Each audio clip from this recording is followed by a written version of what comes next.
नमस्कार, good morning. आज हम बात करेंगे एज़ोस्पर्मिया मतलब कि मेल के सीमेन में आपको एक भी स्पर्म्स नहीं मिले।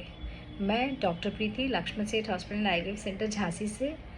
आप इसको लाइक एंड सब्सक्राइब करिए। मैं इस एजुकेशनल वीडियोस बनाती रहती हूँ और उन लोगों से शेयर करिए जिनको बच्चे नहीं हैं, जिससे अगर उनकी कोई हेल्प हो सके तो I will be feeling very good. Because कई बार हम लोग डॉक्टर्स के पास जाते हैं बट इतना बिजी शेड्यूल होता है कि हम बहुत सारी चीज़ें नहीं समझ पाते हैं और डॉक्टर के पास भी इतना टाइम नहीं होता कि हम बता सकें।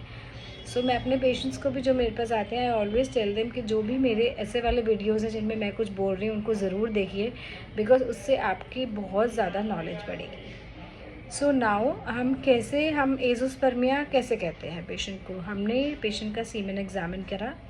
WHO के क्राइटेरियाज़ हैं। इट इज़ नॉट कि बस आपने एक ड्रॉप डाला और आपने चेक करा और आपने बोल दिया एज़ोस्पर्मिया है। तो हम लोग जो सीमेन सैंपल होता है उसको सेंट्रीफ्यूज करते हैं, जो पीलेट बनता है उस पीलेट में हम लोग स्टडी करते हैं। और स्टडी करा हमने, उसमें हमें एक भी फॉलिकल नहीं मिला। फिर हम एटलीस्ट 15-20 डेज़ बाद एक बार फिर से हम लोग वापस रिपीट करते हैं, ऐसे 15-20 डेज़ टू 1 मंथ के गैप से। और जब एटलीस्ट हमें 2 बार एक भी स्पर्म्स नहीं मिलते तभी हम उस मेल को ये बोलेंगे कि वो एज़ोस्पर्मिक है, उसके पहले नहीं बोलेंगे। सबसे पहले हम हिस्ट्री में पेशेंट की, अगर हमारे को एज़ोस्पर्मिया आता है, हमने टेस्ट किया 2 बार एज़ोस्पर्मिया आया, तो सबसे पहले हम पेशेंट की हिस्ट्री लेंगे। कभी कभी मेल्स कुछ ऐसी मेडिसिन पे होते हैं for any other cause, like कभी कोई डिप्रेशन है, कोई कार्डियक प्रॉब्लम है, कुछ भी प्रॉब्लम है उसके कारण अगर वो कोई मेडिसिन ले रहे हैं तो पहले हम उसकी हिस्ट्री लेंगे। कुछ मेडिसिन ऐसी होती हैं जो कि स्पर्म काउंट को काफ़ी इफ़ेक्ट करती हैं, काफ़ी छोटी हो जाती है, काफ़ी कम हो जाता है स्पर्म काउंट। सो सबसे most important thing is medical history.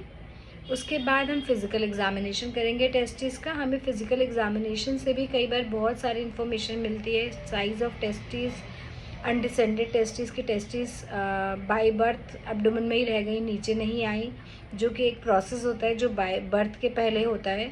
सो वो तो नहीं है, बिकॉज अगर अंदर टेस्टिस रह जाती हैं तो फिर अंदर का टेम्परेचर इतना ज़्यादा होता है कि स्पर्म्स ख़त्म हो जाते हैं उसमें। सो साइज़ ऑफ टेस्टिस, ये सब हम उसका फिज़िकल एग्जामिनेशन करेंगे।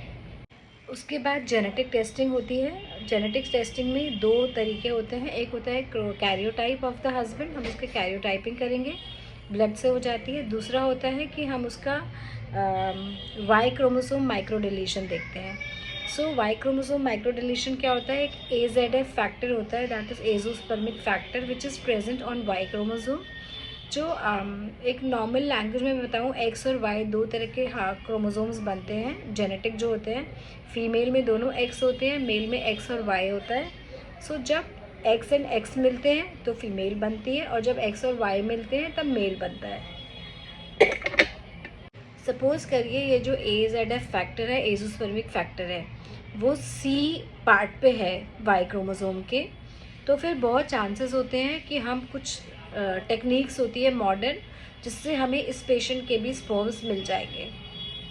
लेकिन अगर वो A और B पार्ट पे है तो काफ़ी चांसेस हैं कि हम कुछ भी करके हमें पेशेंट के स्पर्म्स ना मिल पाए, तो फिर हमें उसका डोनर स्पर्म से करना पड़ता है। उसके अपने अलग चीज़ें हैं, वो मैं नेक्स्ट वीडियो में हम बात करेंगे। सो हमने क्रोमोसोमल एनालिसिस कर लिया, ओके। एंड उसके बाद होता है most important hormonal profile of husband. So हम उसका टेस्टोस्टेरोन और FSH करते हैं। अगर ये हार्मोन्स गड़बड़ हैं तो फिर हम इनके हार्मोन्स का सप्लीमेंट दे सकते हैं और उसके कारण वापस स्पर्म्स बनने लगते हैं और हमें स्पर्म्स आराम से मिल जाएंगे पेशेंट में। सो इट्स नॉट कि पेशेंट एज़ोस्पर्मिक है तो डायरेक्टली उसको सब कुछ मना करके आप सीधे डायरेक्टली मना करने की ज़रूरत नहीं है कि आप एज़ोस्पर्मिक है और आपका वी हैव टू, हमें पूरा स्टडी करना चाहिए एज़ोस्पर्मिया को। बिकॉज ज़्यादातर ऐसा होता है कि पेशेंट फीमेल्स में तो बहुत सारी चीज़ें करते हैं, एज़ोस्पर्मिक जहाँ बताया बस ठीक है, आपका कुछ नहीं हो सकता, आपको डोनर स्पर्म से जाना पड़ेगा। It's not like that. Cause देखना और उसका ट्रीटमेंट करना बहुत ज़रूरी है। अब जो लास्ट इन्वेस्टिगेशन हार्मोनल प्रोफाइल हमने करा लिया, लास्ट इन्वेस्टिगेशन बचती है, दैट इज़ टोटल अल्ट्रासाउंड, जो 2 तरीके से हो सकता है। एक होता है डायरेक्टली और एक होता है ट्रांसरेक्टल भी। इससे हमें एक्चुअली ये पता पड़ता है कि एग्जैक्ट ऑब्स्ट्रक्शन अगर है तो ऑब्स्ट्रक्शन कहाँ पे है। अगर हमें पता पड़ जाएगा कि ऑब्स्ट्रक्शन यहाँ पे है, हमारे टेस्टिस में स्पर्म्स हैं, तो फिर हम 2 तरीके कर सकते हैं। एक हम टीसा कर सकते हैं, लाइक हम सीधे सीधे स्पर्म्स टेस्टिस में से निकाल के फिर हम IVF फिक्स कर सकते हैं, या फिर हम उसकी सर्जरी के लिए उसको बता सकते हैं, तो वो सर्जरी करा के उसकी जो ब्लॉक है उसको पेटेंसी करके फिर हमारे स्पर्म्स सीमेन में आने लगेंगे एंड देन हम IUI और ऐसा कुछ कर सकते हैं।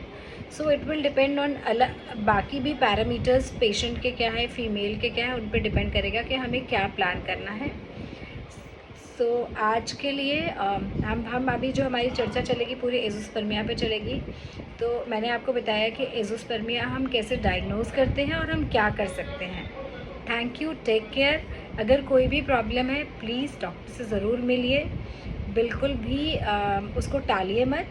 एंड मेरी कोशिश रहेगी कि कोई भी संतान विहीन ना रहे। थैंक यू, नमस्कार।